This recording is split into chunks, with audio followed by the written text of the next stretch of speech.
Trump 2.0 is living rent-free in the minds of Democrats. Maine Congressman Jared Golden is urging his party to stop overblowing everything 47 does, saying this: if you make everything DEFCON 5, then eventually nothing is DEFCON 5. And the Ragin' Cajun smells a rat.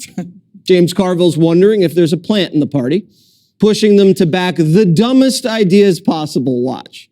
It's like there's a plant somewhere in, quote, progressive, unquote, America that just sees how many stupid things that they can embrace. There has to be a AI-generated, progressive generator of really dumb ideas. They have not been right about a single thing in all of history, and they're never going to be right. I'm going to let you respond to that, Jessica. Is there a plant in your party? I don't think so, but James Carville is always colorful, and he's usually circling around the most salient points. And I think Democrats are thinking about this stuff a lot. A component of what Congressman Golden said, and he won a very competitive district, a Trump district, rural Maine. So he said that he hasn't gotten any calls to his office about constituents upset about Trump. They're just upset about Musk. And he said, that's where you got to talk about this. It's not the guy that they voted for. It's the guy that's running the efficiency bureaucracy. And one of the ways that Democrats can do that is obviously to talk about various aspects, like who's getting the big government contracts, right? There are billions of dollars of quote unquote Doge that you could be looking through that go to Musk projects like the Starlinks of the world or EV subsidies, et cetera. But I think Carville also, and he didn't mention it in that interview, and I think it would be worthwhile, is the National Performance Review that happened during the Clinton administration, where they cut tons of waste. So we could have our own Doge, have the Democratic Disruption Office, and you come with your own proposals. You say, we'll take your trans operas. I would cut things. Like what? Maybe trans operas. Maybe. That wasn't definite. But you wouldn't have known about it unless it were Elon Musk looking at that and telling us. We have our own accountants You who are mean actually Joe accountants. Biden was actually going to tell us about that stuff? Go ahead, Janine. Oh, you want me to go? Okay, I think this guy, Jared Golden, is a smart guy. He's right. Everything is DEFCON 5. You know, it's like the kid who cries wolf. If you cry wolf every day, no one's going to listen to you. And finally, Carville, I'm going to be very short here. Carville on the idea that there's like a Republican plant. What is wrong with that 10 or 15% of Democrats that everything that they say, this plant or whomever it is, it's a progressive, it's not a Republican. You know, let's mutilate kids. Let's put men and women's locker rooms, and let's make sure that we have these drag shows for kids. And they're like, yay!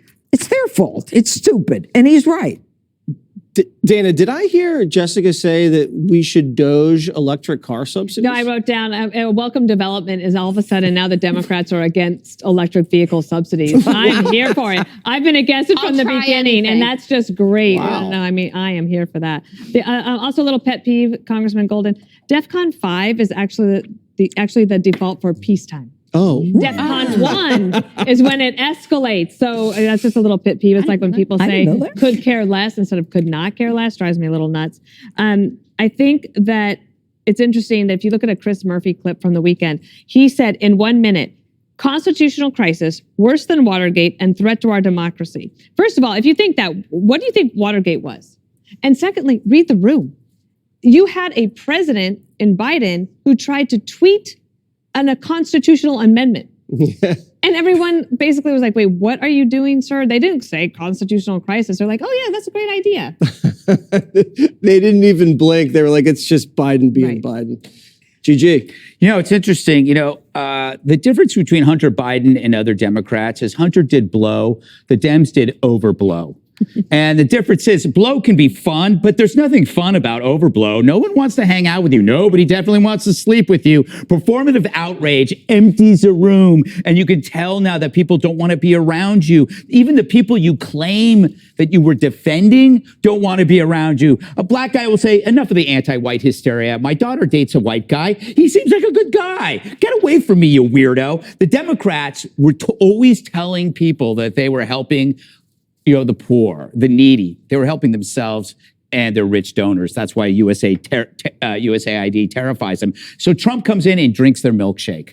The Republican Party is now the party of the worker, party of labor, the guy who has a truck loan, not an outstanding college loan for trans-African studies. You know, out of fear, the Democrats, they embraced DEI and trans, which weren't kitchen table issues. They weren't even massage table issues. And so what happened was they weren't just removed from the average American's needs, they demonized those needs. And that's why they're in a really dark place. I don't see them getting out of this for 2 years. Just in time for the midterms. Yeah. Sounds fine. Yes. I just want to know what a massage table issue is. I'll show you later. Okay. Especially my upper left trap here.